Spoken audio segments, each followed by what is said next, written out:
On the busy streets of Metro Manila, one December night in 2009, a simple traffic altercation turned into a deadly encounter. A young man, Renato "Joker" Ibarli Jr., lost his life in an instant, gunned down in cold blood.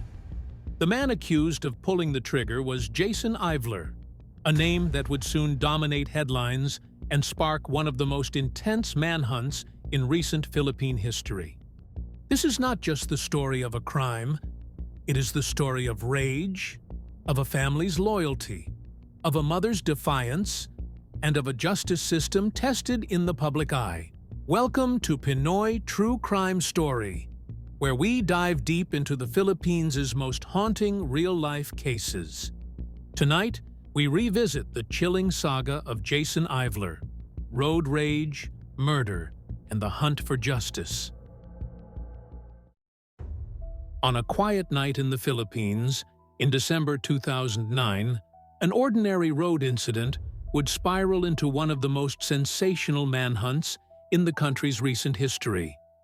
It is the story of a man named Jason Ivler, a name that, for weeks, filled newspaper headlines, news broadcasts, and conversations across the nation. His case would expose not just the violent outburst of one man, but the dark intersections of anger, privilege, and a desperate attempt to evade justice. Jason Joseph Ivler was born in the United States, the son of an American father and a Filipina mother, Marlene Aguilar, a woman known in artistic circles as a writer, painter, and musician, and sister of the iconic folk singer Freddie Aguilar. Jason's early years were spent between the Philippines and the U.S., his identity split between two cultures, two worlds.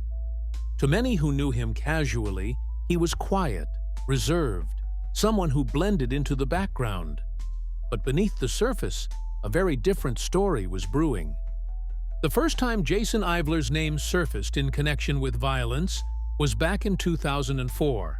That year, he was involved in a car crash along C5 Road in Pasig City, when a convoy carrying then-presidential advisor Nestor Ponce was struck. The accident claimed the life of one of Ponce's aides.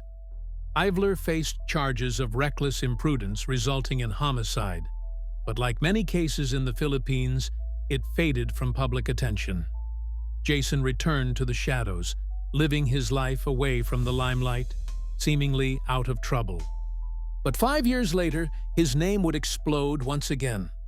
This time, not for an accident, but for cold-blooded murder. On the night of December 18, 2009, 27-year-old Renato "Joker" Ibarli Jr., son of a government official, was driving his vehicle along Santolan in Quezon City. At some point, his car came into contact with another vehicle, a minor traffic incident, the kind that happens daily on congested Manila roads. But instead of ending in apologies or a heated argument, it would end in tragedy. Witnesses would later recount how a man, later identified as Jason Ivler, pulled out a gun and shot Joker Ibarli multiple times at point-blank range. The young man died instantly inside his car. It was an act of rage that shocked the public. Road rage incidents were not uncommon, but this one, violent, brazen, and deadly, struck a chord. The victim, a government official's son, was killed in cold blood over something so small. And the suspect? A man who had already been linked to another fatal incident years earlier. Police quickly identified Jason Ivler as the suspect. His vehicle was traced, and witnesses pointed to him. But when authorities came looking, Jason was gone. Just like that, he vanished into the wind. What followed was one of the most sensational manhunts in recent memory. For weeks, Jason Ivler eluded capture, becoming something of a ghost in Metro Manila.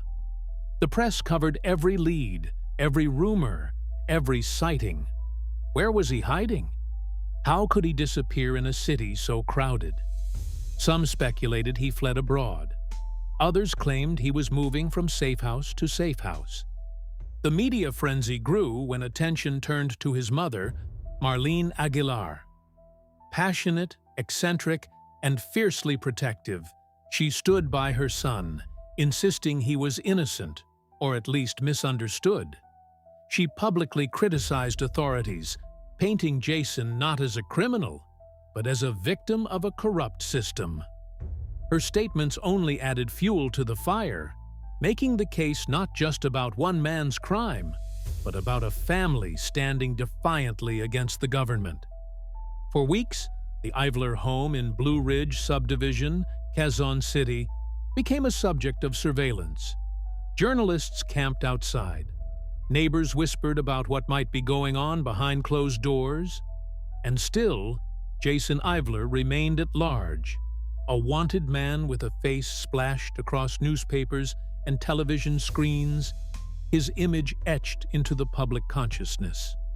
Then, in January 2010, nearly a month after the murder of Joker Ibarli, police finally acted on a tip. They believed Jason Ivler was hiding in his mother's house all along. In the early morning hours of January 18th, law enforcers moved in. What followed was a raid that would feel like something out of an action movie. When police entered the house, Jason did not surrender. Instead, gunfire erupted. In the chaos, Jason was shot multiple times, in the shoulder, in the stomach, in the chest. But even as bullets tore through him, he continued to fire back. It was a violent clash, the culmination of weeks of tension. Finally, subdued and bloodied, Jason Ivler was dragged out of the house and rushed to the hospital under heavy guard. The image of Jason Ivler being wheeled into the hospital, pale and bleeding, became an unforgettable moment. For some, it was justice finally catching up to a man who had killed recklessly. For others, it was the fall of someone consumed by rage and circumstance.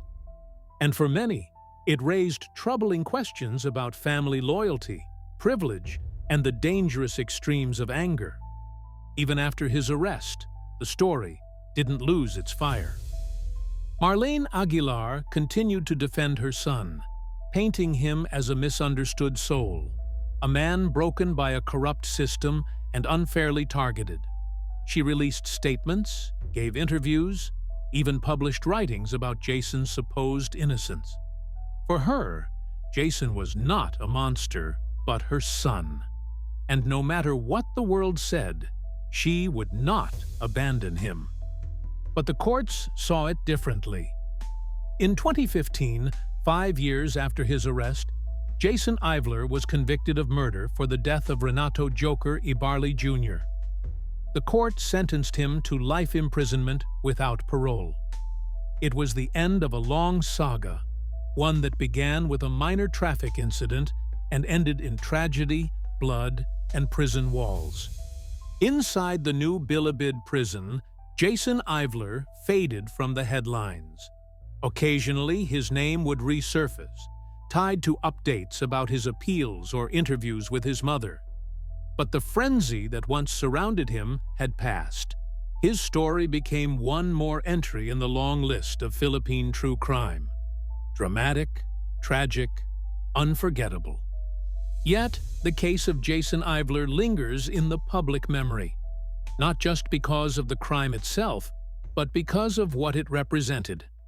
The dangers of rage on crowded streets, the complicated ties of family loyalty, and the haunting question of whether justice can ever truly heal the wounds left behind. For the family of Joker Ibarli, the pain remains, a life cut short, a future stolen. For Marlene Aguilar, the wound is different. The loss of her son to prison walls, and a narrative she continues to resist. And for the public, the story of Jason Ivler remains a grim reminder of how quickly anger can destroy lives. The story of Jason Ivler remains one of the most unforgettable crime sagas in the Philippines. What began as a moment of anger on the road escalated into a manhunt, a bloody raid, and ultimately a life sentence behind bars. For the family of Joker Ibarli, justice came, but never without pain. And for Jason Ivler's own family, especially his mother, the fight for his innocence never truly ended. Some stories fade with time, but others stay to remind us of the thin line between control and chaos, between anger and destruction. You've just listened to Pinoy True Crime Story. If you found this case compelling, don't forget to like, share, and subscribe for more stories of crime, justice, and truth in the Philippines. Until the next case, stay safe, stay aware, and remember, behind every headline is a human story.